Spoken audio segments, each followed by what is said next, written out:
வெளிப்படுத்தின விசேஷம் 50வது பாடம்.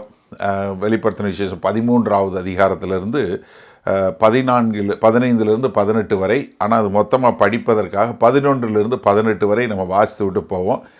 Revelation chapter 13, 11 to 18. இந்த பாடத்துக்கான தலைப்பு என்னென்னா, யார் இந்த 666, இந்த 666 யார்? ஓகேயா? சரி, வாங்க 11லிருந்து 18 வரை உள்ள வசனங்களை வாசித்து விட்டு இதுகளாய் கடந்து செல்வோம். பின்பு வேறொரு மிருகம் பூமியிலிருந்து எழும்ப கண்டேன்.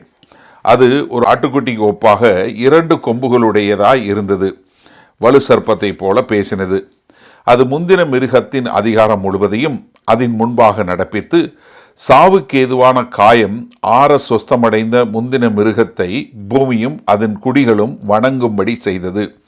அன்றியும் அது மனுஷருக்கு முன்பாக வானத்திலிருந்து பூமியின் மேல் அக்னியை இறங்க பண்ணத்தக்கதாக பெரிய அற்புதங்களை நடப்பித்து, மிருகத்தின் முன்பாக அந்த அற்புதங்களை செய்யும்படி தனக்கு கொடுக்கப்பட்ட சத்துவத்தினாலே பூமியின் குடிகளை மோசம் போக்கி, பட்டயத்தினாலே காயப்பட்டு பிழைத்த மிருகத்திற்கு ஒரு சொரூபம் பண்ண வேண்டும் என்று பூமியின் குடிகளுக்கு சொல்லிற்று. மேலும் அம்மிருகத்தின் சொரூபம் பேசத்தக்கதாகவும் மிருகத்தின் சொரூபத்தை வணங்காத யாவரையும் கொலை செய்யத்தக்கதாகவும் மிருகத்தின் சொரூபத்திற்கு ஆவியை கொடுக்கும்படி அதற்கு சத்துவம் கொடுக்கப்பட்டது. அது சிறியோர், பெரியோர், ஐஸ்வர்யவான்கள், தரித்திரர், சுயாதீனர், அடிமைகள் இவர்கள் யாவரும் தங்கள் தங்கள் வலது கைகளிலாவது நெற்றிகளிலாவது ஒரு முத்திரையை பெறும்படிக்கும், அந்த மிருகத்தின் முத்திரையாவது அதன் நாமத்தையாவது அதன் நாமத்தின் இலக்கத்தையாவது தரித்து கொள்ளுகிறவன் தவிர வேறொருவனும் கொள்ளவும் விற்கவும் கூடாதபடிக்கு செய்தது. இதிலே ஞானம் விளங்கும். அந்த மிருகத்தின் இலக்கத்தை புத்தியுடையவன் கணக்கு பார்க்க கடவன். அந்த மனுஷருடைய இலக்கமாயிருக்கிறது. அதனுடைய இலக்கம் 666. ஆமேன். அதாவது சாத்தான் எப்பொழுதுமே எடுக்கக்கூடிய ஒரு வல்லமையான ஆயுதம், அவன்கிட்ட இருக்கிற ஒரு வல்லமையான ஆயுதம் என்னன்னா வஞ்சிப்பது, டிசப்ஷன் என்பதை குறித்து பார்த்தோம். ஏன்னா அவன் ஆதியிலிருந்தே பொய் பேசுகிறவனும் ஏமாத்துகிறவனுமா இருக்கக்கூடிய காரியம். அதனால் இங்கே கர்த்தருடைய வருகை சமீபமாக இருக்கும்போதுனால அவன் இந்த தன்னுடைய மொத்த நேரத்தையும் தன்னுடைய காரியங்களையும் என்ன பண்ணுவான், அதெல்லாம் இந்த காலகட்டத்தில் தேவனுடைய வார்த்தையை திரித்து அவர்கள் தேவனை பின்பற்றபடியாதபடிக்கு அவர்களை வஞ்சிக்கக்கூடிய ஒரு காரியங்களை செய்வான். ஏன்னா சாத்தான் எப்பயுமே தன்னுடைய பிசாசுகளோட கூட சேர்ந்து என்ன எப்பொழுதும் ஒரு பொய்யான தலைவர்கள், பொய்யான பிரசங்கிமார்கள், பொய்யான தீர்க்கதரிசிகள் என்று சொல்லக்கூடியவங்களை எழுப்பி தேவனுடைய வார்த்தையை புரட்டக்கூடியதாகவும் அவர்களை விசுவாசத்திலிருந்து தளர்ந்து போகக்கூடிய காரியங்களை செய்யக்கூடியவனாக இருப்பான். அதனால தான் வேத வசனத்தில் ஆரம்பத்திலிருந்து நமக்கு எச்சரிப்பு முழுக்க முழுக்க கொடுத்து கொண்டே வருகிறது. அவனுடைய வஞ்சகத்தினால் நாம் ஏமாந்து போய்விடாதபடிக்கு நம்ம ரொம்ப ஜாக்கிரதையாக இருக்க வேண்டும் என்று சொல்லக்கூடியதாக. இப்போ கர்த்தருடைய வருகை சமீபமாகும்போது இதனுடைய தாக்கம் அதிகமாகிக்கொண்டே போகும். இந்த அந்தி கிறிஸ்துகள் இப்படி வரக்கூடிய மக்களுடைய தாக்கம் என்ன வந்துடும், ரொம்ப ஜாஸ்தியாக கர்த்தராகிய இயேசு கிறிஸ்து வரும்போது. இந்த கடைசி காலத்தில் என்ன வரும்னா, இவங்களை எல்லாரையும் ஏமாற்றக்கூடிய ஒரு பெரிய ஏமாற்றுக்காரன் ஒருத்தன் வருவான்.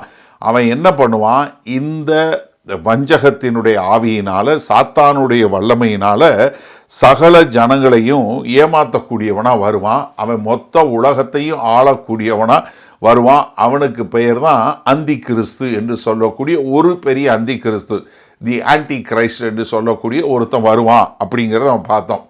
இந்த வெளிப்படுத்தின விசேஷம் 13வது அதிகாரத்தில் முதல் 10 வசனங்களில் இந்த அந்தி கிறிஸ்து எப்படி இவ்வளோ பெரிய உலக ஆளாக இருப்பான், அதுதான் அந்த முதலாவது வந்த மிருகம் என்று சொல்லக்கூடியது. எங்கள் சமுத்திரத்திலிருந்து வர மிருகத்தை கண்டேன் என்று சொல்லக்கூடியதாக. அதற்கு பின்பாக 11லிருந்து 18 வரை உள்ள வசனங்களில் இங்கே இன்னொரு மிருகத்தை பற்றி சொல்லப்படுகிறது. இது யாரு? த ஃபால்ஸ் ப்ராஃபட் என்று சொல்லக்கூடிய ஒரு கடைசி காலத்தினுடைய ஒரு கள்ள தீர்க்கதரிசி என்று சொல்லக்கூடியதாக. இந்த கள்ள தீர்க்கதரிசி, பொய் தீர்க்கதரிசி என்று சொல்லக்கூடியவனை குறித்து வெளிப்படுத்தின விஷயம் 19வது அதிகாரம் 20வது வசனம் சொல்லப்படுது. 20வது அதிகாரம் 10வது வசனம் 3 இடங்கள்லையும் இவனை பற்றி சொல்லக்கூடிய ஒரு காரியத்தை நம்ம பார்க்குறோம். இந்த அந்தி கிறிஸ்து இவன் பிசாசுகளின் மூலமாய் சாத்தானுடைய காரியத்திலிருந்து சாத்தானால வல்லமை பெற்றவனாயும் சாத்தான்கிட்ட சத்துவம் பெற்றவனாயும் வருவான். இவன் எங்க பாதாளத்திலிருந்து தேவன் பிரித்து விட்டதுனால அங்கிருந்து வரக்கூடியது. இந்த பொல்லாத ஆளுங்களோட சேர்ந்து இந்த கள்ள தீர்க்கதரிசியும் அதே மாதிரி சாத்தான்கிட்ட வரக்கூடியவனாக இருப்பான். ஆனால் இவன் பூமியிலிருந்து வரக்கூடியவனாக இருக்கக்கூடிய ஒரு காரியத்தை பார்க்கிறோம். இந்த ரெண்டு பேருமே சாத்தானுடைய வல்லமையினால தான் செய்கிறாங்க. இந்த சாத்தான் முதலாவது அந்தி கிறிஸ்து மூலமாக பண்ணும்போது அவன் ஒரு இராணுவம் மற்றும் பொலிட்டிக்கல் லீடர் என்று சொல்லக்கூடிய ஒரு இராணுவத்தையும் மற்றும் அரசியல் அமைப்பில் சேர்ந்து ஆளுகை செய்யக்கூடியவனாக இருப்பான்.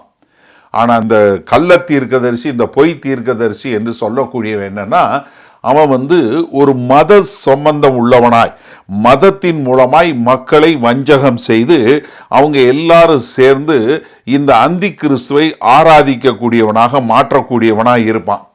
இந்த முதல் உபத்திரவ காலத்தினுடைய 7 உபத்திர காலம் என்று சொல்லக்கூடிய 7 வருஷம் கர்த்தராகிய இயேசு கிறிஸ்து வருவதற்கு முன்பாக அவன் என்ன பண்ணுவான், இந்த அந்தி கிறிஸ்து இராணுவ பலத்தினால அரசியல் மூலமா அவன் உலகத்தை ஆளக்கூடியவனா வருவான். அதே மாதிரி அந்த சமயத்தில் இந்த கள்ள தீர்க்கதரிசி, இந்த பொய் தீர்க்கதரிசி என்று சொல்லக்கூடிய என்ன பண்ணுவான், உலகம் முழுவதும் அதுக்கு இணையாக ஒரு மதத்தின் மூலமாய் மக்களை வஞ்சிக்கக்கூடிய ஒரு காரியம் வருவான். வெளிப்படுத்தின விஷயம் 17வது அதிகாரத்தில் பார்க்கிறோம். இவங்க 2 பேரும் ஒரு பார்ட்னராக சேர்ந்து இது பண்ணக்கூடிய காரியத்தை பார்க்கிறோம். ஏன்னா 17வது அதிகாரத்தில் பார்க்கிறோம், அந்த ஸ்திரீயானவள் மிருகத்தின் மேலே ஏறி அவ பயணம் செய்தாள் என்று சொல்லக்கூடிய ஒரு காரியத்தை பார்க்கிறோம். இந்த பொய்யான மதத்தை பின்பற்றுகிற அந்த கள்ள தீர்க்கதரிசி அந்த மிருகம் என்று சொல்லக்கூடிய அந்தி கிறிஸ்து மேலே 2 பேரும் சேர்ந்து போகக்கூடிய ஒரு காரியத்தை பார்க்கிறோம். இப்போ அந்த அந்தி கிறிஸ்துவனுடைய ராஜ்யம் இந்த பொல்லாத பொய் தீர்க்கதரிசியினுடைய காரியம் ரெண்டுமே என்ன, முதல் 3 வருஷங்களில் ஒன்றாக இணைந்து செயல்படக்கூடிய ஒரு காரியத்தை பார்க்கிறோம். அதற்கு பின்பாக என்ன பண்ணுறான், இந்த அந்தி கிறிஸ்து இந்த பொய் தீர்க்கதரிசியை அழித்து விட்டு அவன் மட்டும் ஆளுகை செய்யக்கூடிய ஒரு காரியத்தை பார்க்கிறோம். அப்போ என்ன பண்ணுறான், இந்த அந்தி கிறிஸ்து பொய் தீர்க்கதரிசியை கள்ள தீர்க்கதரிசியை உபயோகப்படுத்தி தன்னை ஆராதிக்கக்கூடிய காரியத்தை செய்துவிட்டு அவன் அதில் ஒரு தன்னை மேலானவனாக காட்டக்கூடிய ஒரு காரியத்தை பார்க்கிறோம். அப்போ இந்த 3 வருஷம் வரும்போது ஏன்னா எப்படி இந்த 3 வருஷம் கழித்து மக்கள் வஞ்சித்து கொள்வாங்க, வஞ்சிக்கப்படுவார்கள் அப்படின்னு சொல்லி பார்த்தீங்கன்னா, இந்த உபத்திரவ காலத்தினுடைய நடு பகுதியில், ஏன்னா தானியேல் 69 வாரம் 70வது வாரம் என்று சொல்லக்கூடிய அந்த இதில் என்ன அபாமினேஷன் டிசலேஷன் என்று சொல்லக்கூடிய பாழாக்கும் அருவருப்பு என்று சொல்லக்கூடிய அந்த நடுப்பகுதி 3 வருஷம் வரப்போகும்போது 42 மாதங்கள் 3 வருஷம் இந்த காலகட்டத்தில் என்ன ஆகும், முன்னாடி நம்ம பார்க்கிறோம் பயங்கரமான அழிவு பூமியில். அவ்வளோ பெரிய ஒரு அழிவு வரும்போது என்ன பார்க்குறோம், அங்கே மக்கள் எல்லாம் எப்படியாவது எங்களை ரட்சிப்பதற்கு ஒருத்தவங்க வரமாட்டாங்களா அப்படின்னு எதிர்பார்க்கக்கூடிய காரியம். ஏன்னா அந்தி கிறிஸ்து வருவதற்கே முதலாவது என்ன செய்வான், ஒரு பொய்யான சமாதானத்தை கொண்டு வருவான். ஞாபகம் இருக்கா, ஒரு பொய்யான சமாதானத்தை கொண்டு வருவான். அதற்கு பின்பாக யுத்தங்களை குறித்த ஒரு கலக்கம், இப்படி எல்லாம் கொண்டு ஜனங்களை அழிவின் பாதையில் கொண்டு போயிருக்கும்போது இப்போ என்ன, அந்தி கிறிஸ்து இராணுவ பலத்தோடும் அரசியல் பலத்தோடும் ஆளுகை செய்யக்கூடியவனாக வருவான்.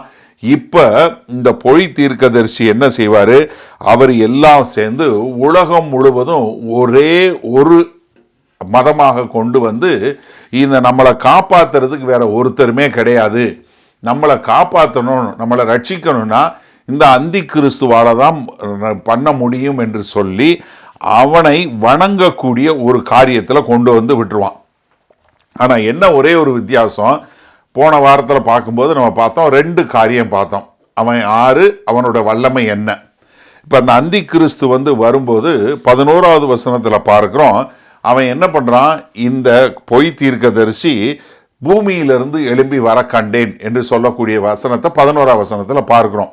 அப்போ அவன் பூமியிலிருந்து எழும்பி வர்றான். அப்போ அங்கே வரும்போது அவன் என்ன, பூமி இல்லை இது இருள் அந்த அந்தகாரத்திலிருந்து வரக்கூடியதாக அவன் என்ன, ஒரு 2 கொம்புகள் உடையக்கூடியதாக பார்ப்பதற்கு யாரை போல இருக்கிறான்? ஒரு ஆட்டுக்குட்டியை போல. ஆனா வாயை திறந்தா எப்படி பேசுறான்? மிருகத்தை போல பேசுறான். அப்ப என்ன, அவன் பார்ப்பதற்கு ரொம்ப ஒரு தன்மையாக, ஒரு அழகாக, நளினமாக, காண்பவர்களை கிட்னாட்டைஸ் பண்ணக்கூடிய அளவிற்கு, அவங்கள அப்படியே வஞ்சிக்கக்கூடிய அளவிற்கு ஒரு பேசக்கூடிய ஒரு ஆளாக தான் இந்த கள்ள தீர்க்கதரிசி வருவான். ஆனால் அவன் என்ன, ஒரு ஆட்டுக்குட்டி போல வந்தாலும் மிருகம் போல பச்சிக்கக்கூடியவனாக இருப்பான். அப்போ அவன் ஒரு சமாதானத்தோட ஒரு ஜென்டிலாக வர்றது போல வந்தாலும் அவன் செய்யக்கூடிய ஒரு ஆள் என்ன, ரொம்ப மோசமான ஒரு காரியமாக இருக்கும்.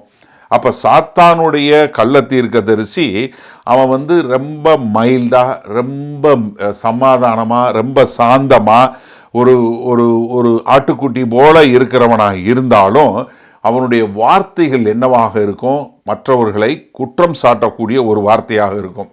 அதனால தான் நீங்கள் நல்லா தெரிஞ்சுக்கொள்ள, இந்த ஃபால்ஸ் ப்ராஃபட் எப்படி இருப்பார்னா, ஒரு கிஃப்டட் ஸ்பீக்கர், ரொம்ப ஒரு நல்ல ஒரு அழகாய் பேசக்கூடியவனா, எல்லாரும் இப்படி ஒருத்தரால் பேச முடியுமா அப்படின்னு சொல்லக்கூடிய அளவிற்கு அவ்வளோ ஒரு அழகாக நேர்த்தியாக பேசக்கூடியவனாக இருப்பான்.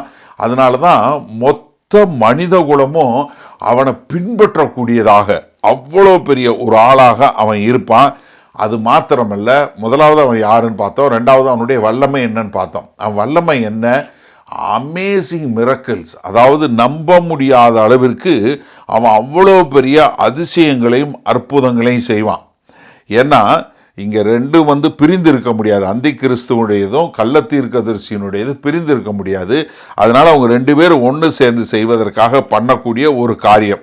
12வது வசனத்தில் பார்த்தீங்கன்னா, அது முந்தின மிருகத்தின் அதிகாரம் முழுவதையும் அதன் முன்பாக நடப்பித்து சாவுக்கேதுவான காயம் ஆற சொஸ்தமடைந்த முந்தின மிருகத்தை பூமியும் அதன் குடிகளும் வணங்கும்படி செய்தது. அப்ப என்ன, அதாவது இந்த கள்ள தீர்க்கதரிசி அந்தி கிறிஸ்துவுக்கு முன்பாக தான் எல்லா காரியங்களையும் செய்கிறான். ஆனால் ரெண்டு பேருக்கும் அதிகாரம் எங்கேருந்து வருது? சாத்தானுகிட்ட இருந்து தான் வருது. அப்போ அவங்க ரெண்டு பேருக்கு எங்கேருந்து அதிகாரம், வல்லமை, இந்த அற்புதங்கள் செய்கிறதெல்லாம் யார் மூலமாக? சாத்தான் மூலமாக செய்யக்கூடிய ஒரு காரியம். அப்போ இவங்க ரெண்டு பேருக்கு வரக்கூடிய ஒரு சக்தியாக இருக்கட்டும், இல்லை அவங்க செயல்படக்கூடியதாக இருக்கட்டும், அவங்களுடைய வல்லமையாக இருக்கட்டும், இது எல்லாத்துக்கும் மூலம் அதை யார்? சாத்தான். 13வது வசனம், அன்றியும் அது மனுஷருக்கு முன்பாக வானத்திலிருந்து பூமியின் மேல் அக்னியை இறங்க பண்ணத்தக்கதாக பெரிய அற்புதங்களை நடப்பித்தது. எப்படி? எல்லாருக்கும் முன்னாடியும் வானத்திலிருந்து அக்னியை வரக்கூடிய அளவிற்கு ஒரு பயங்கரமான அற்புதம். ஏன்னா இது எல்லாரையும் ரொம்ப அழகா நம்பக்கூடியதாக, அதே சமயத்தில் ஒரு வல்லமை உள்ளதாக, அதே சமயத்தில் யாரும் எளிதாக நம்பக்கூடியதுமான ஒரு அதிசயங்களை நம்ம அப்போஸ்தலனுடைய 8வது அதிகாரத்தில் சீமோன் ஒரு பேர் கொண்ட ஒரு ஆளை பார்க்குறோம். நீங்கள் 8வது அதிகாரம் 9வது வசனம் பார்த்தீங்கன்னா, சீமோன் என்னும் பெயர் கொண்ட ஒரு மனுஷன் அந்த பட்டணத்திலே மாய வித்தைக்காரனாக இருந்து தன்னை ஒரு பெரியவன் என்று சொல்லி சமாரிய நாட்டு ஜனங்களை பிரமிக்க பண்ணி கொண்டிருந்தான். எப்படி? சமாரிய நாட்டு ஜனங்களை பிரமிக்க பண்ணி கொண்டிருந்தான். தேவனுடைய பெரிதான சக்தி இவன்தான் என்று எண்ணி சிறியோர் பெரியோர் யாவரும் அவனுக்கு செவி கொடுத்து வந்தார்கள். அவன் அநேக காலமாய் தன்னுடைய மாய வித்தைகளினாலே அவர்களை பிரமிக்க பண்ணினதனால் அவனை மதித்து வந்தார்கள். பார்த்தீங்களா? அதாவது ஒரு சமாரியா பட்டணம் முழுவதும் இந்த சீமோன் என்று சொல்லக்கூடிய இவன் செய்த மாய வித்தையை பார்த்து ஒரு பிரமித்து அவனை பின்பற்றக்கூடிய மக்களா அவன் என்ன, அது மாத்திரமல்ல, அவனை மதித்து வந்திருந்தாங்க. அவங்க பின்னாடி பெரியோர் சிறியோர் யாவரும் அவனுக்கு செவி கொடுத்து வந்தார்கள். அப்ப என்னன்னா, இவனால எப்படி செய்ய முடியும்? சாத்தான். இதற்கு பின்பாக இருப்பது என்ன? சாத்தான். ஆனா அது என்ன? தேவன்கிட்ட வருவது போல ஒரு காரியத்தை பண்ணி அதன் மூலமாய் ஜனங்களை வஞ்சிக்கக்கூடிய ஒரு காரியம். அப்ப இந்த ஃபால்ஸ் ப்ராஃபட் என்று சொல்லக்கூடிய ஒரு பொய்யான ஒரு கள்ள தீர்க்கதரிசி என்ன பண்ணுவான்? அவன் எல்லாருக்கும் முன்னாடியும் நம்ப முடியாத அதிசயங்களை, அற்புதங்களை செய்து அவன் என்ன பண்ணுவான்? பெரிய காரியங்களை செய்வான். ஏன்னா நம்ம ஏற்கனவே பார்த்தோம், வெளிப்படுத்தின விசேஷம் 11வது அதிகாரத்தில் 2 சாட்சிகள் எப்படி எவ்வளோ பெரிய அதிசயங்கள் அற்புதங்கள் செய்தாங்கன்னு, அதே மாதிரி ஒரு கவுண்டர் மிரக்கல், ஒரு ஃபால்ஸா, ஒரு பொய்யாக அவங்க போல செய்யக்கூடிய ஒரு காரியம். 14வது வசனம் பாருங்க. மிருகத்திற்கு முன்பாக அந்த அற்புதங்களை செய்யும்படி தனக்கு கொடுக்கப்பட்ட சத்துவத்தினாலே பூமியின் குடிகளை மோசம் போக்கி பட்டயத்தினாலே காயப்பட்டு பிழைத்த மிருகத்திற்கு ஒரு சொரூபம் பண்ண வேண்டும் என்று பூமியின் குடிகளுக்கு சொல்லிட்டு. அப்ப மறுபடியும் என்ன நம்ம பார்க்கிறோம், அங்க வஞ்சிக்கக்கூடிய காரியம், ஜனங்களை எப்படியாவது அழிவில் கொண்டு போய் சேரக்கூடிய, ஜனங்களை எப்படியாவது சத்தியத்தை விட்டு புறம்பாக்க வேண்டும் என்று சொல்லக்கூடியதாக இப்போ இருக்கக்கூடிய சூழ்நிலையில ஜனங்களுக்கு எந்த ஒரு நம்பிக்கையும் இல்லாமல் இருக்கிறதுனால அவர்கள் இவனை பின்பற்ற வேண்டும் என்று சொல்லக்கூடியதாக. நீங்க பார்த்தீங்கன்னா இன்னைக்கும் இப்படிப்பட்ட ஒரு மிஸ்டிக்கல் சொல்லணும் இல்லையா, ஒரு ரகசியமா ஒரு மாய வித்தையா செய்யக்கூடிய காரியங்கள் நிறைய நம்ம இப்பவே இருக்கிறது. ஏன்னா நீங்கள் பார்த்தீங்கன்னா நியூ ஏஜ் கான்செப்ட்ஸு, அவங்க எப்படி மறுபடியும் பிறந்து மறுபடியும் வந்தாங்க, இல்லை பண்டை காலத்தினுடைய ஏன்ஷியன்ட் மிஸ்டிசம் என்று சொல்லக்கூடிய அந்த காரியங்கள் எல்லாமே நீங்கள் பார்த்தீங்கன்னா ரோமாபுரி இதில் சொல்லும்போது அவங்க எப்படி ஒரு எல்லாரையும் சேர்த்து ஒன்றிணைத்து ஒரே காரியம் கொண்டு வரணும், ஒரு உலக மதம் என்று ஒன்றை கொண்டு வரணும்னு சொல்லக்கூடிய ஒரு காரியம். அப்போங்க சாத்தான் என்ன பண்ணுவான், பயங்கரமான அதிசயங்கள் அற்புதங்களை செய்து ஜனங்களை வஞ்சிக்கக்கூடியவனாக அவன் என்ன பண்ணுவான், எப்படி கர்த்தராகிய இயேசு கிறிஸ்து மரித்து உயிர்த்தெழுந்தாரோ அதே மாதிரி ஒரு பொய்யாக அவன் உயிர்த்தெழுந்த மாதிரி ஒரு காரியத்தை பண்ணி ஜனங்கள் எல்லாம் என்ன ஒரு நம்பிக்கை இல்லாத சூழ்நிலையில் இருக்கும்போது இவன் இப்படிப்பட்ட அதிசயங்களை செய்து ஜனங்களை வஞ்சித்து புறம்பாக்கக்கூடிய ஒரு காரியத்தை செய்வான். நீங்கள் அப்போஸ்தலனாகிய பவுல் அழகாக சொல்லி கொடுக்கும்போது 2 தெசலோனிக்கேயர் 2வது அதிகாரம் 10-12 வசனம் வரைக்கும் பார்த்தீங்கன்னா, கெட்டு போகிறவர்களுக்குள்ளே அநீதியினால் உண்டாகும் சகலவித வஞ்சகத்தோடும் இருக்கும், ரட்சிக்கப்படத்தக்கதாய் சத்தியத்தின் மேலுள்ள அன்பை அவர்கள் அங்கீகரியாமற் போனபடியால் அப்படி நடக்கும். ஆகையால் சத்தியத்தை விசுவாசியாமல் அநீதியில் பிரியப்படுகிற யாவரும் ஆக்கினைக்குள்ளாக்கப்படும்படிக்கு அவர்கள் பொய்யை விசுவாசிக்கத்தக்கதாக கொடிய வஞ்சகத்தை தேவன் அவர்களுக்கு அனுப்புவார். ஆனால் அவங்க என்ன தெரிந்து கொண்டவர்களே வஞ்சிக்க முடியாது. ஏன்னா அவங்க ஏற்கனவே ரட்சிக்கப்பட்டுட்டாங்க, அதனால ரட்சிக்கப்பட்டவங்களும் ஒன்றுமே பண்ண முடியாது. ஆனால் அவங்க என்ன பண்ணுவாங்க, கெட்டுப்போகிறவர்களுக்குள்ளே இந்த காரியங்கள் நடைபெறும் என்று சொல்லக்கூடியதாக அங்கே என்ன பண்ணுவார், தேவனே அவர்களுக்கு வஞ்சகத்தை அனுப்புவார். அப்போ நீங்கள் ஒரு நிமிஷம் யோசிச்சு பாருங்க, அந்தி கிறிஸ்து ஏற்கனவே வஞ்சிக்கிறான், அதே சமயத்தில் இங்கே பொய்யான கள்ள தீர்க்கதரிசி அவங்கள வஞ்சிக்கிறான், சாத்தானும் வஞ்சிக்கிறான், தடை செய்கிற பரிசுத்த ஆவியானவர் எடுத்துக்கொள்ளப்பட்டு விட்டார், இப்போ தேவனும் வஞ்சகத்தை அனுப்புகிறார்.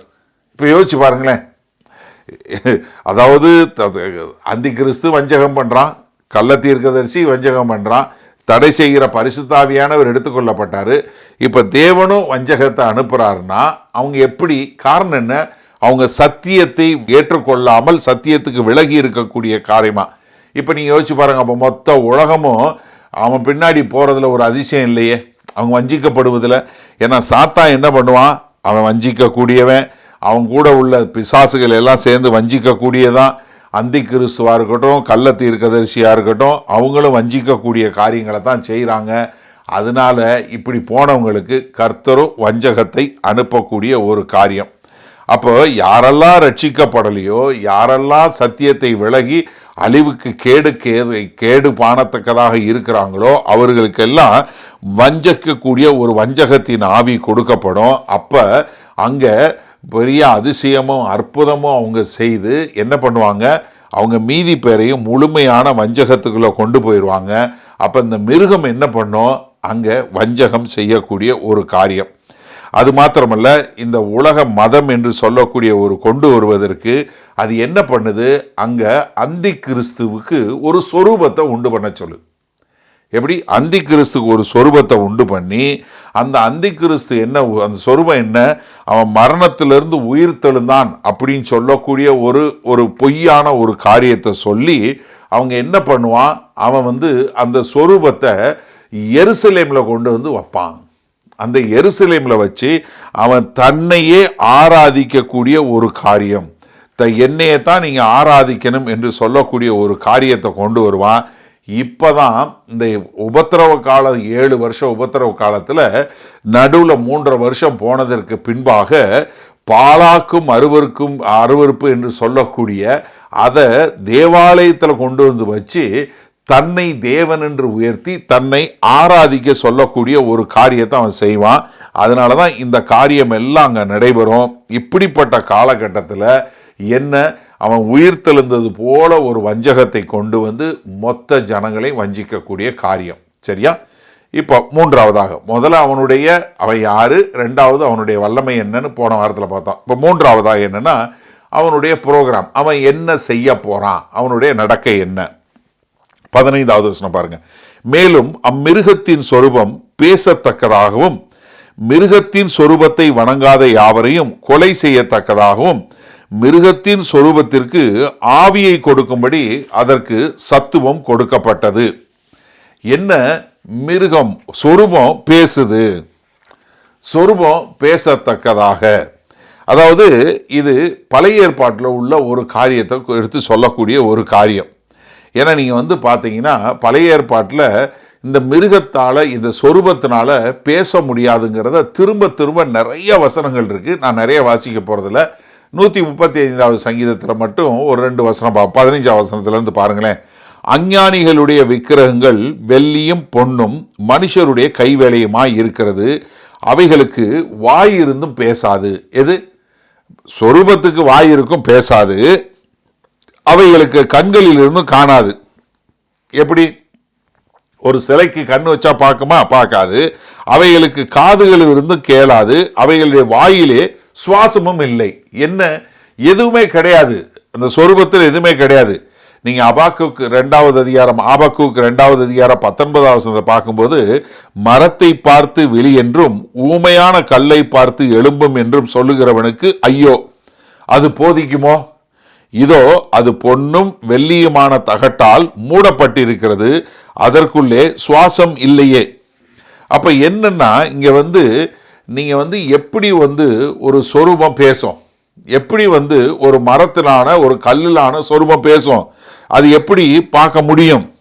ஏன்னா இங்க என்ன, இந்த அந்தி கிறிஸ்து உலகம் முழுவதும் உள்ள ஒரு ஆளு என்ன பண்ணுவான், அவனுக்கு இந்த கள்ள தீர்க்கதரிசி அதிகாரத்தை கொடுத்து எப்படியோ அது பேசுவது போல ஒரு பிரமையை உண்டாக்கக்கூடிய காரியம். அங்க என்ன, அதுக்கு ஜீவன் கொடுக்கப்பட்டது என்று சொல்லக்கூடியதா, ஜீவன் வரத்தக்கதாக. ஆனா இங்க உபயோகப்படுத்துற வார்த்தை கிரேக்க மொழியில ஜீவனுக்கு 2 வார்த்தை இருக்குது. ஒன்று ஜோயி, இன்னொன்று பாயோஸ். ஜோயி ZOE இல்லைன்னா பாயோஸ் BIOS. இந்த 2 வார்த்தையும் பயன்படுத்தப்படலை. மாறாக இங்க பயன்படுத்திருக்க பதம் நியூமா என்று சொல்லக்கூடிய பதம். ஏன்னா நல்லா தெரிஞ்சு கொள்ளுங்க, யாரால வாழ்க்கை ஜீவன் கொடுக்க முடியும்? கர்த்தர் ஒருத்தரால தான் ஜீவன் கொடுக்க முடியும். அதனால சாத்தானால இங்க கொடுக்கவே முடியாது. அப்போ இங்க உயிர் தெழுந்ததாக காட்டக்கூடியது அந்தி கிறிஸ்து மரணமடையத்தக்கதாக ஒரு காயம் இருந்தது, அது சொஸ்தமானது, அப்போ உயிரடைந்தது போல காட்டுறது அப்படிங்கிறது என்னன்னா அது ஒரு ஃபேப்ரிக், ஒரு கட்டுக்கதை. அதை அப்போ அந்த மாதிரி செய்வான். அதே மாதிரி தான் இப்போ என்ன பண்ணுவான், இந்த சொரூபம் பேசுறது போல. நீங்கள் இப்போ நல்லா யோசிச்சு பாருங்களேன். பார்வோன் முன்னாடி மோசையும் ஆரோனும் போகிறாங்க. அப்போ ஆண்டவர் சொல்கிறார், நீ கோலை போடுன்றாரு. கோலை போட்ட உடனே அந்த கோல் பாம்பாக, தடி பாம்பாக மாறுது. இப்போ பார்வோன் என்ன பண்ணுறாரு, உடனே அவங்க மாய வித்தக்காரனை பூரா கூப்பிட்றாரு. அவங்கெல்லாம் கூப்பிட்டு, எப்பா நீங்களாம் உங்கள் கோலை போடுன்னு, அங்கே அந்த கோலும் பாம்பாக மாறுது. ஒரு கவுண்டர் ஃபிட் பார்த்தீங்க இல்லையா, ஒரு ஏமாற்று வேலை செய்யக்கூடிய ஒரு காரியம். ஆனால் அப்போ நீங்கள் யோசிச்சு பாருங்க, இப்போ ஒரு ஆள் இல்லாமலே முன்னாடி நின்று பேசுகிற மாதிரி இப்போ என்ன, ஒரு 3Dயில் இமேஜெல்லாம் வச்சு ஒரு கான்ஃபரன்ஸ் ரூமில் இப்போ ஒருத்தர் நின்று ஆள் தத்ரூபா நின்று பேசுகிற மாதிரி பண்ண முடியுது. நிறைய சபைகளில் பாஸ்டர் பிரசங்கம் பண்ணும்போது பாஸ்டர் இல்லைனாலும் பாஸ்டர் நிற்கிற மாதிரியே இப்போவே இந்த டெக்னாலஜி வந்துருச்சு. அப்போ நீங்கள் யோசிச்சு பாருங்கள், உபத்திரவ காலத்தில் அந்தி கிறிஸ்து அவன் வச்சிருக்க இந்த டெக்னாலஜி இதெல்லாம் வச்சு பார்க்கும்போது இன்றைக்கி எவ்வளவோ இம்ப்ரூவ்மெண்ட் வந்துருச்சு. எவ்வளவு ஈஸியாக சொரூபம் பேசுகிற மாதிரி பண்ண முடியும். ஏன்னா இன்றைக்கே நம்ம நிறையா நேரங்களில் மரம் பால் குடிக்குது, இதுக்கு அது சில பால் குடிக்குது, இல்லை அதுலேருந்து இது வருதுன்னு சொல்லி ஒரே ஊரெல்லாம் கூடி கேன்னு போகக்கூடிய ஒரு காரியத்தை பார்க்குறோமா? ஆமாம், நிறைய இந்த மாதிரி ஒரு கள்ளத்தனமாக செய்யக்கூடிய ஒரு காரியத்தை பார்க்குறோம். அதனால் நீங்கள் பார்த்தீங்கன்னா இப்போ ஹாலிவுட்டில் சினிமா எடுக்கிறதெல்லாம் பார்த்தீங்கன்னா தத்ரூபமாக எப்படி டைனோசர் வருது, டைனோசர் போகுது, அதெல்லாம் எவ்வளவு தத்ரூபமாக இருக்குது. அதே மாதிரி அந்தி கிறிஸ்து இதே வேலையை, இந்த ஃப்ராடு வேலையை தான் அப்பவும் செய்வான். என்னமோ மறித்தது போல, மறித்து அதுக்கப்புறம் உயிரோ வளர்ந்தது போல இப்படிப்பட்ட ஒரு பொய்யான ஒரு காரியத்தை பண்ணுவான். அதுக்கு என்ன ஆகுனா, அந்த காலகட்டத்தில் மொத்த உலகத்திலையும் ஒரு நிம்மதி இல்லாமல் இருக்கிற மக்கள், பயத்தில் அழிவில் இருக்கிற மக்கள் என்ன பண்ணுவாங்க, அதை உண்மை நம்பி அங்கே போயிடுவாங்க. எனக்கு வெளிப்படுத்தின விசேஷம் 17:14 பார்க்கும்போது, தேவன் தம்முடைய வார்த்தைகள் நிறைவேறும் அளவும் அவர்கள் தமது யோசனையை நிறைவேற்றுகிறதற்கும் ஒரே யோசனை உள்ளவர்களாயிருந்து தங்கள் ராஜ்யத்தை மிருகத்துக்கு கொடுக்கிறதற்கும் அவர்களுடைய இருதயங்களை ஏவினார். எப்படி? அவங்க எல்லாருமே என்ன, ஒரு மிலிட்ரி பொலிட்டிக்கல் என்று சொல்லக்கூடிய காரியத்தை அந்தி கிறிஸ்து வைத்திருக்கும் போது, கள்ள தீர்க்கதரிசி மதத்தை கொண்டு வரும்போது, இது ரெண்டும் இணைந்து அரசியல் அதிகாரமும் மதமும் ரெண்டும் ஒன்றா சேர்ந்து ஜனங்களை அப்படியே இது பண்ணி என்ன பண்ணோம், அவங்கள கர்த்தரை விட்டு பிரித்து வைக்கக்கூடிய ஒரு காரியத்தில் கொண்டு போய் சேரும். அதுவும் இல்லாமல் 15ஆம் வசனம் பாருங்க, மேலும் அம்மிருகத்தின் சொரூபம் பேசத்தக்கதாகவும் மிருகத்தின் சொரூபத்தை வணங்காத யாவரையும் கொலை செய்யத்தக்கதாகவும்.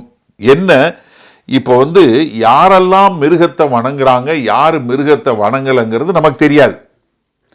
ஆனால் அந்த காலகட்டத்தில் ஒரு டெக்னாலஜி வந்துடும், எப்படி யார் வணங்குறாங்க யார் வணங்குறாங்க இல்லை என்று சொல்லக்கூடியதாக. ஏன்னா இந்த மிருகத்தினுடைய பேசும்போது யார் பேசுகிறாங்க யாரெல்லாம் பார்க்குறாங்க என்று சொல்லக்கூடிய ஒரு காரியத்தில் இங்கே வரக்கூடிய ஒரு காரியம். இப்போ இது யார் பண்ணலையோ அவங்கள கொலை செய்யத்தக்கதாக. இப்போ நீங்கள் இந்த காலகட்டத்தில் நம்ம பார்க்கும்போது நமக்கு கொஞ்சம் கஷ்டமாக இருக்கக்கூடிய ஒரு காரியம். நீங்கள் வெளிப்படுத்தின விசேஷம் 7வது அதிகாரத்தில் நம்ம பார்க்கும்போது, யாரெல்லாம் கர்த்தராகிய இயேசு கிறிஸ்துவுக்கென்று விசுவாசமாக இருக்கிறாங்களோ அவங்க எல்லோரும் கொல்லப்படக்கூடிய ஒரு காரியத்தை நம்ம பார்க்குறோம். ஆனால் இங்கே நம்ம பார்க்கும்போது இங்கே எல்லா மக்களும் கொலை செய்யப்படுவதில்லை. ஏன்னா கொஞ்சம் பேர் என்ன அங்கேருந்து தப்பித்து அவங்க தேவனுக்கென்று வாழக்கூடிய ஒரு காரியத்தை பார்க்குறோம். ஏன்னா கொஞ்சம் ரட்சிக்கப்பட்டவர்கள் மிச்சம் இருக்கணும். ஏன்னா அவங்க தான் 1000 வருட அரசாட்சியில் இந்த ராஜ்யத்தை பல்க பெருகக்கூடிய மக்கள். அதனால என்ன, அவங்க இது வர்றதுனால இங்கே அவங்களுக்கு கொஞ்சம் இடம் கொடுக்கப்படும். அதனால என்ன, இங்கே தேவன் சிலரை பாதுகாத்து அவங்களுக்கு ஒரு இடத்த கொடுப்பாரு. அது மாத்திரமல்ல, அங்கே யூதர்களும் சரி, கொஞ்சம் இந்த யூதர் அல்லாத மக்களும் அவங்க பாதுகாக்கப்பட்டு கர்த்தருக்கென்று இருக்கக்கூடிய ஒரு காரியத்தை நம்ம பார்க்க முடியும். வெளிப்படுத்தின விஷயம் 12:14 பார்க்கும்போது, ஸ்திரியானவள் அந்த பாம்பின் முகத்திற்கு விலகி ஒரு காலமும் காலங்களும் அரை காலமாக போஷிக்கப்படத்தக்கதாய் வனாந்திரத்தில் உள்ள தன் இடத்திற்கு பறந்து போகும்படி பெருங்கழுகின் 2 சிறகுகள் அவளுக்கு கொடுக்கப்பட்டது. நம்ம பார்த்தோம் எப்படி மீகாவேல் மூலமாக ஜனங்களை பூரா யாரெல்லாம் கர்த்தருக்கென்று வாழ்றாங்களோ அவங்கள பூரா கொண்டு போய் வைத்து 3 வருஷம் அவங்கள பாதுகாத்து அவங்களுக்கு போஜனம் பண்ணுவார் என்று சொல்லக்கூடிய ஒரு காரியத்தை நம்ம பார்த்தோம். அதிலே 12:16 பார்க்கும்போது, பூமியானது ஸ்திரிக்கு உதவியாக தன் வாயை திறந்தது, வலு சர்ப்பம் தன் வாயில் இருந்த ஊற்றினை வெள்ளத்தை விழுங்கினது. அப்போ என்ன, அங்கே அழிப்பதற்காக வரக்கூடிய வெள்ளத்தை தேவன் அதை ஏற்றுக்கொண்டு அதை பூரா அழிக்கக்கூடிய ஒரு காரியத்தை பார்க்குறோம். அப்போ என்ன, இந்த மிருகம் அவங்களோட யுத்தம் பண்ண போகுது. ஆனால் கர்த்தர் என்ன பண்ண போகிறாரு, இஸ்ரவேலை பாதுகாக்க போகிறாரு. எல்லாரும் இல்லை. ஏன்னா 2/3 பங்குள்ள யூதர்கள் என்ன பண்ணப்படுவாங்க, இப்படிப்பட்ட ஒரு காரியத்துக்குள்ளே போய் வருவாங்க. அதில் கொஞ்சம் பேர் மீந்து போனவர்கள், ரெமனன்ட் என்று சொல்லக்கூடிய மக்கள் ரட்சிக்கப்படக்கூடியதாக. அப்போ என்ன, ஒரு புறஜாதியார்லையும் மீந்திருக்கப்பட்டவர்கள் கர்த்தருக்கென்று வைத்திருக்கிறவங்கள இந்த கொலை செய்யக்கூடியதுலேருந்து ரட்சிக்கப்படுவாங்க. அதே மாதிரி மீந்து போன யூதர்களும் இந்த இப்படிப்பட்ட கொலை செய்வதிலிருந்து தங்களை பாதுகாத்து கொள்ளக்கூடிய கர்த்தர் அவங்கள பாதுகாத்து கொள்ளக்கூடிய காரியத்தை பார்ப்போம். 2 பாருங்க. நான் கண்ட மிருகம் சிறுத்தையைப் போல் இருந்தது, அதன் கால்கள் கரடியின் கால்களைப் போலவும் அதன் வாய் சிங்கத்தின் வாயைப் போலவும் இருந்தன. வலு சர்ப்பமானது தன் பலத்தையும் தன் சிங்காசனத்தையும் மிகுந்த அதிகாரத்தையும் அதற்கு கொடுத்தது. அப்ப என்ன, கர்த்தர் அதை எதிர்த்து ஜெயங்கொள்ள போகிறார். அப்ப என்ன, இங்க 15வது வசனம் சொல்லும்போது யாரெல்லாம் அந்த முத்திரை பெறாதவங்களோ அவங்களெல்லாம் கொலை செய்யப்படுவாங்க என்று சொல்லக்கூடிய. ஆனா வெளிப்படுத்தின விசேஷம் 16வது அதிகாரத்தில் பார்த்தீங்கன்னா அவங்க மேல ஒரு வாதை வரும் என்று சொல்லக்கூடிய ஒரு காரியத்தை பார்க்கிறோம்.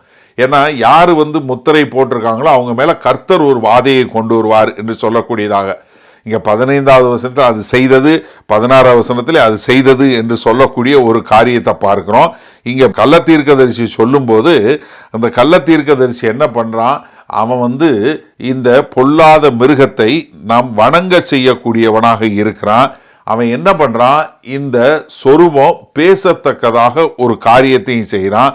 அது மாத்திரமல்ல, அந்த கொலை செய்யக்கூடியவங்கள போய் கொலை செய்யறதுக்கு சொல்லக்கூடியவனா இருக்கான். அவன் தான் இது எல்லாத்தையும் செய்யக்கூடியவனா இருக்கிறான். ஆனா மறுபடியும் நீங்க மறந்துடாதீங்க, கர்த்தர் அங்க தனக்குன்னு மீந்து போனவர்களை பாதுகாக்க தான் செய்வாரு. ஏன்னா வெளிப்படுத்தின விஷயம் 11வது அதிகாரத்தில் பார்க்கிறோம், அந்த மெஷரிங் ராடு என்று சொல்லக்கூடிய ஒரு இதை எடுத்து அங்கே அளக்கக்கூடியது. அப்படி அளக்கிறது என்பது என்ன பார்க்கிறோம், கர்த்தருடைய பாதுகாப்பும் கர்த்தர் தனக்கென்று வைத்து கொள்ளக்கூடிய ஒரு காரியத்தையும் நம்ம பார்க்கிறோம். அதனால இங்க எருசலேமில் அங்க கர்த்தர் பாதுகாப்பார் என்று சொல்லக்கூடியதாக. 16வது வசனத்துக்கு வாங்க. அது சிறியோர் பெரியோர் ஐஸ்வர்யவான்கள் தரித்திரர் சுயாதீனர் அடிமைகள் இவர்கள் யாவரும் தங்கள் தங்கள் வலது கைகளிலாவது நெற்றிகளிலாவது ஒரு முத்திரையை பெரும்படிக்கும். என்ன இது நிறைய பேர் நிறைய வியாக்கியானம் சொல்லிட்டாங்க, நிறைய இதை சொல்லிட்டாங்க. நீங்கள் இங்கே ஒன்று புரிஞ்சு கொள்ளுங்க. அதாவது அந்த காலகட்டத்தில் ரோமாபுரியில் எல்லாருமே யாரெல்லாம் நான் ராயனுக்கு ஒப்பு கொடுக்கப்பட்டவன் ராயனை வணங்குறவன் என்று சொல்றவன் யாரோ அவெல்லாம் ஒரு முத்திரையை பற்றுமா. ஏன்னா அவங்க ராயனுக்கு நாங்கள் ஒப்பு கொடுக்கப்பட்டவர்கள் என்று சொல்லக்கூடியதாக. அதே ஏன்னா நீங்கள் பார்த்தீங்கன்னா ஒரு ராயனுக்குன்னு நான் சொன்னால் நீங்கள் ராயனுடைய ஆலயத்துக்கு போய் ஒரு கொஞ்சம் போல் உப்பு எடுத்து ராயனுக்கு போட்டு நான் ராயனுக்கு உண்மையுள்ளவனாக இருப்பேன் அப்படின்னு சொல்லக்கூடிய ஒரு காரியத்தை செய்யணும். அப்படி இல்லைன்னா அவர்கள் கொலை செய்யப்படுவாங்க. அப்போ அங்கேயே ஒன்று ராயனுக்கா இல்லை கிறிஸ்துவுக்கா என்று சொல்லக்கூடிய ஒரு காரியம். அப்போ அந்தி கிறிஸ்து இங்கே என்ன அவனுக்கு ஒரு இது வேணும். அவன் என்ன கேட்குறான், ஒரு முத்திரை வேணும் அப்படின்னு சொல்லக்கூடியதாக. அந்த முத்திரை என்ன, அது தெளிவாக தெரியக்கூடியதாக வலது கையில் இல்லை நெத்தியில் என்று சொல்லக்கூடியதாக. இந்த பழைய ஏற்பாட்டில் பழைய காலத்தில் பார்த்தீங்கன்னா அவங்கெல்லாம் பெரிய இது போட்டிருந்தாங்க. மக்களும் பெண்களும் முழுமையாக தங்களை மூடியிருந்தாங்க. ஆனால் அவங்க பார்க்கக்கூடிய இடம் அது என்ன ஆச்சு, கையும் இந்த நெத்தியும். அதனால தான் நெத்தியிலேயும் கையிலேயும் போடக்கூடிய ஒரு காரியம் என்று சொல்லக்கூடியதாக. இந்த ரோமாபுரியில் கொஞ்சம் ஓரளவுக்கு ஒரு சிலர் முத்திரை போட்டிருந்தாங்க. யார் போட்டிருந்தாங்கன்னா அடிமைகள் போட்டிருந்தாங்க. அடிமைகள் யாரோ அவங்கெல்லாம் ஒரு மார்க் போட்டிருந்தாங்க. ஏன்னா அடிமைகளை அந்த காலத்தில் மிருகங்களை போல தான் நடத்தினாங்க. அதே மாதிரி இன்னொருத்தவங்க யார் முத்திரை போட்டிருந்தாங்கன்னா போர் சேவர்கள் பூரா, போர் வீரர்கள் பூரா முத்திரை போட்டிருந்தாங்க. ஏன்னா நீங்கள் அப்போஸ்தலனாகிய பவுல் கலாத்திய சபைக்கு எழுதும்போது கலாத்தியர் 6:17 சொல்லும்போது, இனிமேல் ஒருவனும் எனக்கு வருத்தம் உண்டாக்காதிருப்பானாக, கர்த்தராகிய இயேசுவினுடைய அச்சடையாளங்களை நான் என் சரீரத்திலே தரித்து கொண்டிருக்கிறேனே. அப்ப என்ன அவர் என்ன சொல்றாரு, நான் மக்கள் அவங்க உடம்புல ஒரு இதை தரிச்சிருக்கிறாங்க, நானும் கர்த்தராகிய இயேசு கிறிஸ்துவனுடைய இதை நான் தரித்திருக்கிறேன் என்று சொல்லக்கூடியதாக.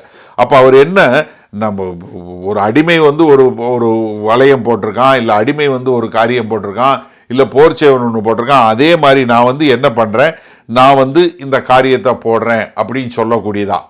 அப்போ பழைய நாட்களில் எல்லாருமே அந்த மாதிரி இருக்கக்கூடிய இந்த கல்ட் என்று சொல்லக்கூடிய பண்ணுற பின்பற்றவங்க எல்லாருமே அவங்கள காட்டுவதற்காக தாங்கள் யார் என்று சொல்லுவாங்க, தங்களுடைய உடம்புகளில் டாட்டு போட்டுருவாங்க. டாட்டு போட்டாங்கன்னா அவங்க யார் என்று காட்டக்கூடியதாக. சிபிலியை இது பண்ணக்கூடிய மக்கள் வந்து அவங்களுக்குன்னு ஒரு ஒரு யூனிக் டாட்டு வச்சுருந்தாங்க, அந்த டாட்டு போட்டுருவாங்க.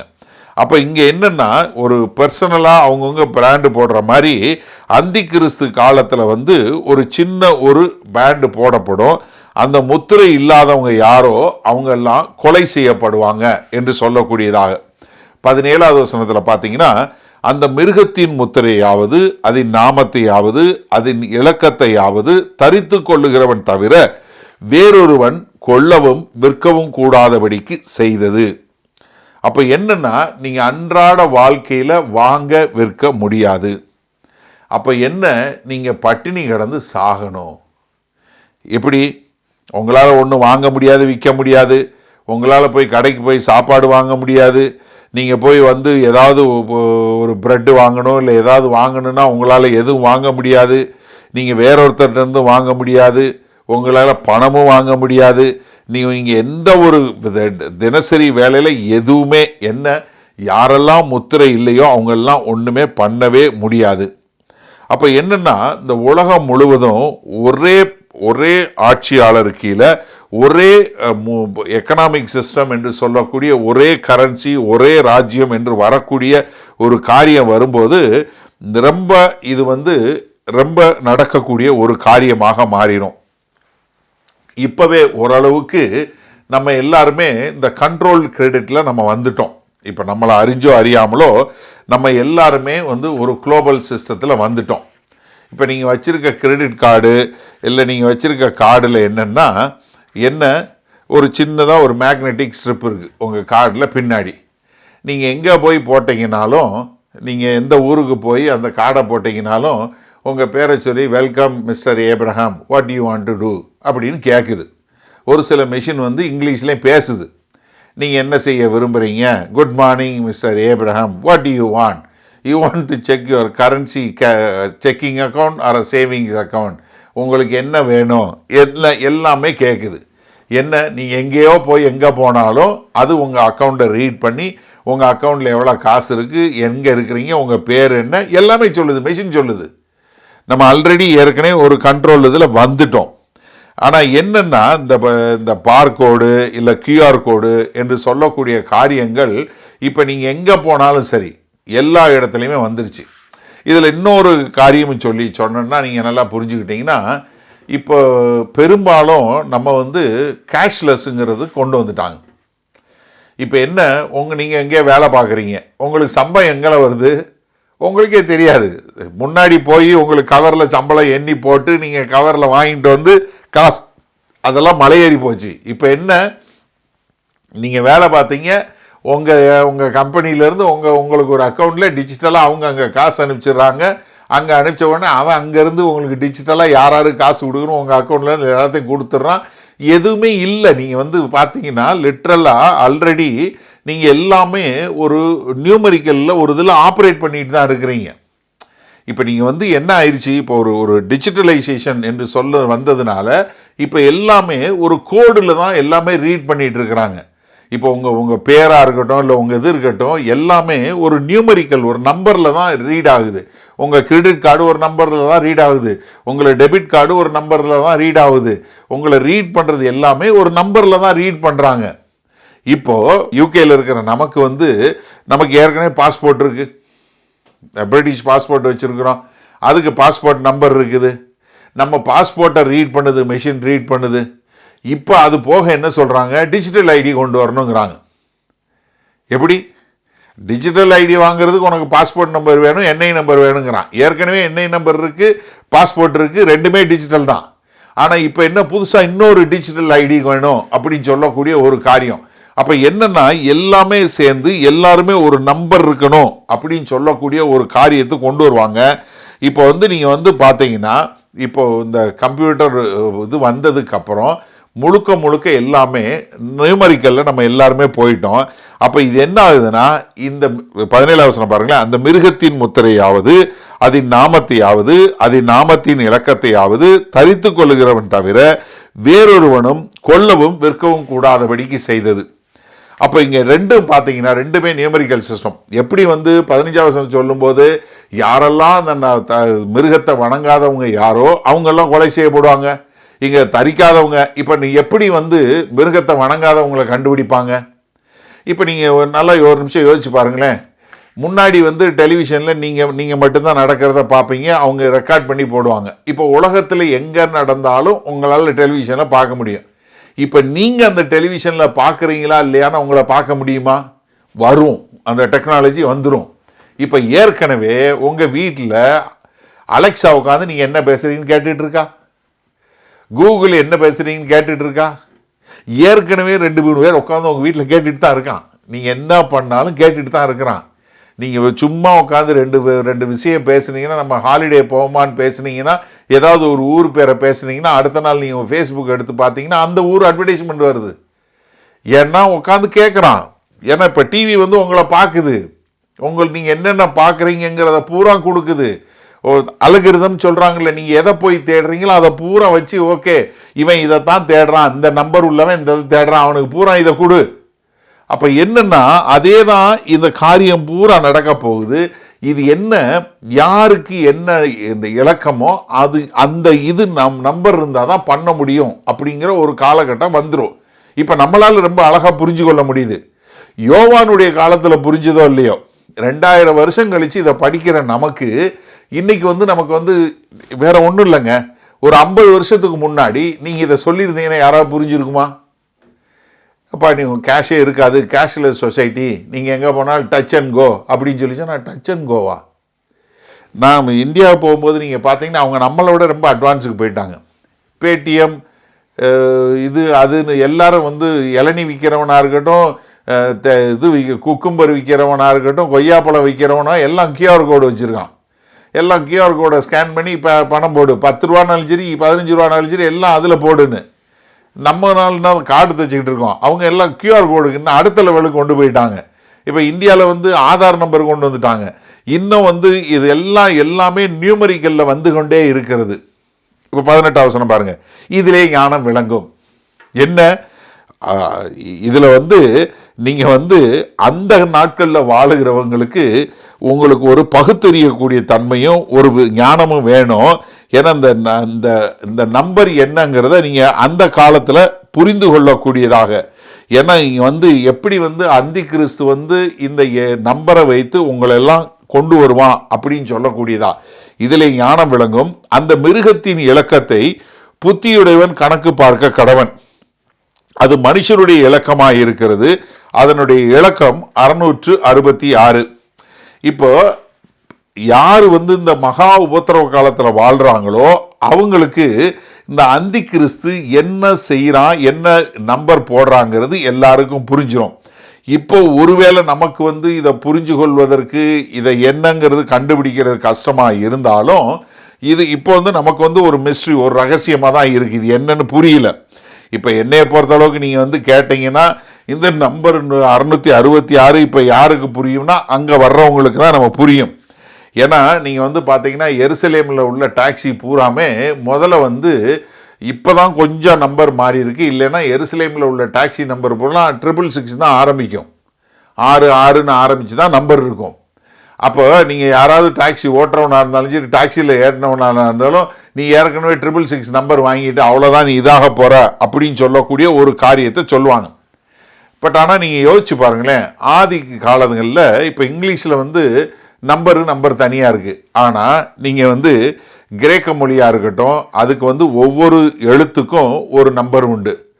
ஹீப்ரு எபிரேய மொழிக்கும் ஒரு எழுத்துக்கு ஒரு நம்பர் உண்டு. லாட்டின் மொழிக்கும் ஒவ்வொன்றுக்கும் ஒரு உண்டு.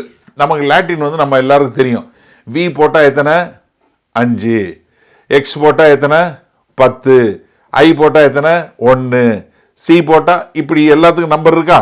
அதே மாதிரி எல்லா நம்பரும் இருக்கக்கூடிய ஒரு காரியத்தை நம்ம பார்க்குறோம். அது அப்போ நீங்கள் வந்து அந்தி கிறிஸ்து சொல்லக்கூடிய அந்த நம்பரை கூட்டினீங்கன்னா அது எல்லாம் சேர்ந்து 666ன்னு வரக்கூடிய ஒரு காரியம். அதனால தான் நிறைய பேர் வந்து நிறைய பேருக்கு நம்பரை போட்டு கூட்டக்கூடிய ஒரு காரியம்.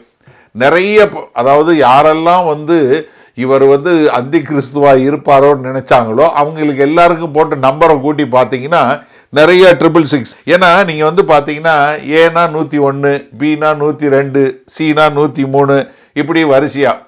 ஹிட்லருக்கு போட்டால் எவ்வளோ வந்தது? 666. யாருக்கு போட்டாலும் நீரோ மன்னனுக்கு போட்டிங்கன்னா கைசர் நேரோன்னு ஹீப்ரூவில் எழுதி அதில் போட்டு நம்பர் கூட்டினீங்கன்னா அவருக்கு வர்றது 666 வரக்கூடியது. இரேனியஸ் ஏர்லி சர்ச் ஃபாதர், நம்ம நிறைய சர்ச் ஹிஸ்டரியை பற்றி எழுதியிருக்கிறார் இரேனியஸ். அவருக்கு இதில் கிரேக்கத்தில் அவருடைய இது போட்டிங்கன்னா யுரத்தஸ் என்று சொல்லக்கூடியது. அதுக்கு எவ்வளவு 666. அப்போ என்னன்னா இங்கே என்ன 6ங்கிறது என்ன? அது மனுஷனை குறிக்கக்கூடிய நம்பர். தேவனுடைய நம்பர் என்ன? 7. 7ன்னா என்ன? பெர்ஃபெக்ஷன். 6ன்னா என்ன? மனுஷனுடைய அதிகபட்சமான ஒரு காரியம். அப்போ 666ங்கிறது என்ன? மனுஷன் சொல்லக்கூடியது. ஏன்னா கர்த்தர் 7 அதனால கர்த்தர் என்ன? ஹோலி ஹோலி ஹோலி, பரிசுத்தர் பரிசுத்தர் பரிசுத்தர்.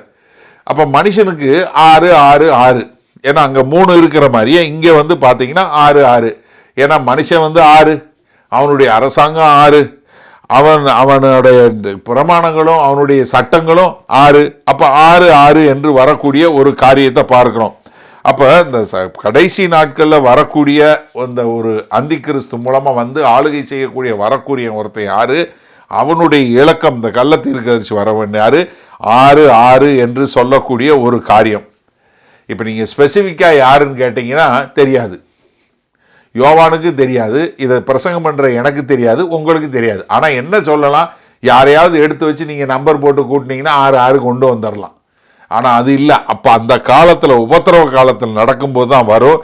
இப்போ என்னென்னா நீங்கள் தயவுசெய்து நீங்கள் நன்றாக தெரிஞ்சுக்கொள்ளுங்க, யார் 666 உட்காந்து கண்டுபிடிக்கிறத விட்டுட்டு நீங்கள் கர்த்தரை பின்பற்றி வாழ கற்றுக்கொள்ளுங்க. ஏன்னா நம்ம கர்த்தரோடு இருக்கும்போது உபத்திர காலம் தொடங்குறதுக்கு முன்னாடியே சபை மேலே எடுத்துக்கொள்ளப்படும். ஏன்னா நிறைய பேர் யாருக்குன்னு போட்டு நம்பரை கூட்டி 6 சொல்லி, ஒரு சிலர் வெப்பு www.ன்னு வெப் இருக்கு இல்லையா, அதுதான் 6 சொல்லக்கூடிய காரியம். இன்னைக்கு எங்கேயோ போயிடுச்சு, ஏஐ வந்துருச்சு, என்னென்னமோ வந்துருச்சு. அதனால் நீங்கள் இதை சும்மா போட்டு இது பண்ணிக்கிறாதீங்க, சரியா? அப்போ அவன் யார், அவனுடைய அதிகாரம் என்ன, அவனுடைய திட்டம் என்ன? இன்னொரு காரியம் சொல்லணும், ஆனால் அது இந்த அதிகாரத்தில் இல்லை. அவனுக்கு வரக்கூடிய தண்டனை வெளிப்படுத்த 14வது அதிகாரம் சும்மா கொஞ்சம் சுருக்கமாக பார்த்துருவோம். 9, 10வது வசனம் பாருங்க. அவர்களுக்கு பின்னே 3ஆம் தூதன் மிகுந்த சத்தமிட்டு மிருகத்தையும் அதன் சொரூபத்தையும் வணங்கி தன் நெற்றியிலாவது தன் கையிலாவது தன் முத்திரையை தரித்து கொள்ளுகிறவனவனோ அவன் தேவனுடைய கோபாக்கினையாகிய பாத்திரத்திலே கலப்பில்லாமல் வார்க்கப்பட்ட அவருடைய உக்கிரமாகிய மதுவை குடித்து பரிசுத்த தூதர்களுக்கு முன்பாகவும் ஆட்டுக்குட்டியானவருக்கு முன்பாகவும் அக்கினியினாலும் கந்தகத்தினாலும் பாதிக்கப்படுவான். அப்ப என்ன, நீ முத்திரையை எடுத்துக்கொள்ளலைன்னா அந்தி கிறிஸ்துவம் கள்ளத்தீர்க்கதரிசி உன்னை கொல்ல பண்ணுவாங்க. அந்த முத்திரையை எடுத்துக்கொண்டேன்னா கர்த்தர் உன்னைய தண்டிப்பார். அப்போ என்னன்னா நீங்கள் இதை ரொம்ப தெளிவாக புரிஞ்சு கொள்ளக்கூடிய ஒரு காரியத்தில் வரணும். ஏன்னா அங்கே கர்த்தர் என்ன சொன்னால் அக்கினியும் கந்தகமும் உள்ளதில் அவன் பாதிக்கப்படுவான். 11 வருஷம் பாருங்க. அவர்களுடைய வாதையின் புகை சதா காலங்களிலும் எழும்பும், மிருகத்தையும் அதன் சொரூபத்தையும் வணங்குகிறவர்களுக்கும் அதனுடைய நாமத்தின் முத்திரையை தரித்து கொள்ளுகிற எவனுக்கும் இரவும் பகலும் இளைப்பாறுதல் இராது. எப்ப அவரை வணங்குற யாருக்குமே இளைப்பாறுதலே கிடையாது. அடுத்து 19வது அதிகாரம் 20வது வசனம். அப்பொழுது மிருகம் பிடிக்கப்பட்டது, மிருகத்தின் முன்பாக செய்த அற்புதங்களால் அதன் முத்திரையை தரித்தவர்களையும் அதன் சொரூபத்தை வணங்கினவர்களையும் மோசம் போக்கின கள்ளத்தீர்க்கதரிசியும் கூட பிடிக்கப்பட்டான். இருவரும் கந்தகம் எரிகிற அக்கினி கடலிலே உயிரோடே தள்ளப்பட்டார்கள். இதுதான் அந்தி கிறிஸ்து கள்ளத்தீர்க்கதரிசிக்கு நடக்கக்கூடிய ஒரு காரியம். அப்ப என்ன, ஒரு பொய்யான உலக மதம் வரப்போகிறது. அது யாரால வரப்போகுது? கடைசி கள்ளத்தீர்க்கதரிசி என்று சொல்லக்கூடிய எல்லா கள்ளத்தீர்க்கதரிசிக்கும் மேலான ஒரு கள்ளத்தீர்க்கதரிசி மூலமாக வரப்போகுது. இப்போ ஏற்கனவே அந்த மாதிரி காரியங்கள் நடந்து கொண்டு இருக்கிறத நம்ம பார்க்குறோம். ஏன்னா பாதாளத்தினுடைய ரிலிஜன், பாதாளத்தினுடைய மதம் அப்படியே கொஞ்சம் கொஞ்சமாக வந்து கொண்டே இருக்கிறது.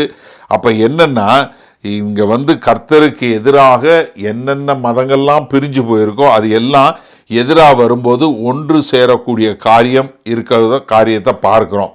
அப்போ என்னென்னா, இது எல்லாமே வஞ்சகத்தின் மூலமாய் வரக்கூடிய ஒரு காரியம். இது சாத்தானாலையும் சாத்தானுடைய பொல்லாத அசுத்த ஆவிகள் மூலமாக வரக்கூடிய ஒரு காரியத்தை நம்ம பார்க்குறோம். அப்போ என்ன, இந்த கடைசி நாட்களில் வரக்கூடிய இந்த சிஸ்டம் என்ன பண்ணுது, அது அங்கே உள்ள மக்களை என்ன வஞ்சிக்கக்கூடிய ஒரு காரியத்தில் போகுது. அப்போ என்னன்னா, நமக்கு இந்த காரியத்தை தெரிஞ்சு கொண்ட நமக்கு ஒரு வேகமான ஒரு கடமை உணர்ச்சி நம்மக்கிட்ட உண்டு. நம்ம என்ன பண்ணணும், ஒரு உண்மையான சத்தியத்தை, மக்களை ரட்சிக்கக்கூடிய சத்தியத்தை நம்ம மற்றவர்களுக்கு கர்த்தராகிய இயேசு கிறிஸ்து மூலமாய் நீங்கள் இதிலிருந்து விடுதலை செய்து கொள்ள முடியும், உங்களை தப்பித்து கொள்ள முடியும் என்று சொல்லக்கூடிய காரியத்தை நம்ம அவசரகதியாக நாம் பிரகடிக்க வேண்டிய, அவர்களுக்கு போதிக்க வேண்டிய ஒரு அவசியத்தில் இருக்கிறோம் என்பதை நம்ம புரிந்து கொள்ளுங்க. ஏன்னா நம்ம இது யார் என்பதை காட்டிலும் இப்படி வருவதற்கு முன்பாகவே நீங்கள் உங்களை பாதுகாத்து கொண்டு கர்த்தருக்கென்று வாழ முடியும் என்று சொல்லக்கூடிய காரியத்தில் இருந்தீங்கன்னா நீங்கள் நிச்சயமாக பாதுகாக்கப்படுவீங்க. அப்போ இந்த நாளில் இந்த செய்தியை கேட்டு கொண்டு இருக்கிற எனக்கு அருமையான சகோதரனே சகோதரியே, உங்களுக்கு கர்த்தராகிய இயேசு கிறிஸ்துவை தெரியுமா? தெரியலைன்னா இப்போவே நீங்கள், ஆண்டவரே நான் பாவி, நான் அறிக்கை செய்கிறேன், என்னை மன்னியுங்க, என்னுடைய பாவங்களுக்காக நீங்கள் மரித்தீர்கள் என்று அறிக்கை செய்கிறேன், என்னுடைய பாவங்களை நான் உங்களுடைய கரங்களில் ஒப்பு கொடுக்குறேன், ஆண்டவரே இதோ எனக்கு பரிசுத்த ஆவியை கொடுங்க, நான் உமக்கென்று வாழ விரும்புகிறேன், நீரே என்னுடைய தேவன் என்று அறிக்கை செய்கிறேன் என்று ஒரு அறிக்கை செய்து கர்த்தராகிய இயேசு கிறிஸ்துவை ஏற்றுக்கொண்டு நீங்களும் இப்படிப்பட்ட மோசமான காலத்திலிருந்து உங்களை பாதுகாத்து கொள்ளுங்க. ஒருவேளை நீங்கள் ஏற்கனவே கர்த்தராகிய இயேசு கிறிஸ்துவை அறிந்து கொண்டு தெரிந்தவங்களாக இருந்தீங்கன்னா உங்கள் மேல் விழுந்த கடமை என்ன, இப்படிப்பட்ட கொடிய காலங்கள் வரப்போகிறது, உலகத்தை வஞ்சிக்கிற உலக மதம் என்று சொல்லக்கூடிய ஒரே மதம் என்று சொல்லக்கூடிய ஒரு மதம் சகலத்தையும் வஞ்சிக்கக்கூடிய ஒரு வஞ்சகமான காரியம் நடைபெறப் போகிறது, அதனால் அதற்கு முன்பாக உங்களை பாதுகாத்து கொள்ளுங்கள் என்று மக்களுக்கு எச்சரிக்கை செய்ய வேண்டிய ஒரு கடமை உங்கள் மேல் இருக்கிறது. அதை செய்வீர்களா? மகா கிருபையும் இரக்கம் நிறைந்த எங்கள் அன்பின் தகப்பனே, கர்த்தாவே இந்த அருமையான நல்ல மாலை வேலைக்காய் நன்றி. இதோ இந்த பைபிள் ஸ்டடியில் இணைந்திருக்கிற ஒவ்வொரு சகோதர சகோதரிகளும் நாங்கள் ஆசீர்வதிக்கிறோம். ஆண்டவரே, உம்மை அறியாதவர்கள் யாராவது இருந்தால் இன்றைக்கே உம்மை ஏற்றுக்கொண்டு தங்களுடைய பாவங்கள் நீங்கி ஆண்டவரே உம்முடைய பிள்ளைகளாய் வாழ கிருபை பாராட்டுங்க.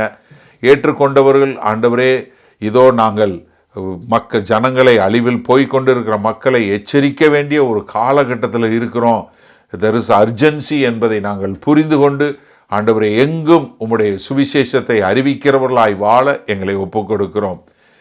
மீட்பரும் இரட்சகருமாகிய இயேசு கிறிஸ்துவின் மூலம் பிதாவே, ஆமென். உங்களில் யாருக்காவது ஜெப தேவைகள் இருக்குமானால் நீங்கள் உங்களுடைய வீடுகளில் உங்கள் கதவை பூட்டி நீங்கள் ஆண்டவரை நோக்கி ஜெபம் பண்ணுங்கள். உங்களுடைய எல்லா விதமான பலவீனங்களை குறித்து தெரிந்து வைத்திருக்கிற தேவன், எப்போதும் ஜீவன் உள்ள தேவன், உங்களுடைய ஜெபங்களை கேட்டு உங்களுக்கு பதில் கொடுப்பார். நீங்கள் வேற ஒரு ஆள்கிட்ட போகணும், வேற ஒருத்தவங்கிட்ட போய் ஜெபத்துக்கு போகணும்னு அவசியம் இல்லை. நீங்கள் ஜெபம் பண்ண ஆண்டவராகிய இயேசு கிறிஸ்துவை ஏற்றுக்கொண்ட எல்லாரும் பிதாவாகிய தேவன்கிட்ட ஜெபம் பண்ணால் அந்த ஜெபத்தை கேட்டு பதில் கொடுக்கக்கூடிய அன்புள்ள பரமபிதா தான் நமக்கு இருக்கிறாரு. அதனால் தைரியமாக நீங்கள் ஜெபம் பண்ணுங்க. அதே சமயத்தில் இன்னொரு காரியமும் நாங்கள் சொல்கிறோம், எங்களுக்காய் ஜெபம் பண்ணுங்க. ஏன்னா வேத வசனத்தில் அதுதான் சொல்லியிருக்கு. நீங்கள் எந்த ஊழியக்காரரையும் ஜெபம் பண்ண போங்கன்னு சொல்லலை, ஆனால் ஊழியக்காரருக்காக ஜெபம் பண்ண சொல்லியிருக்கு. நாங்கள் தைரியமாக தேவனுடைய வார்த்தை இன்னும் அதிகமாக பிரசங்கிக்க எங்களுக்காய் நீங்கள் ஜெபிக்கும்படி கேண்டிக் கொள்கிறேன். ஆமேன்.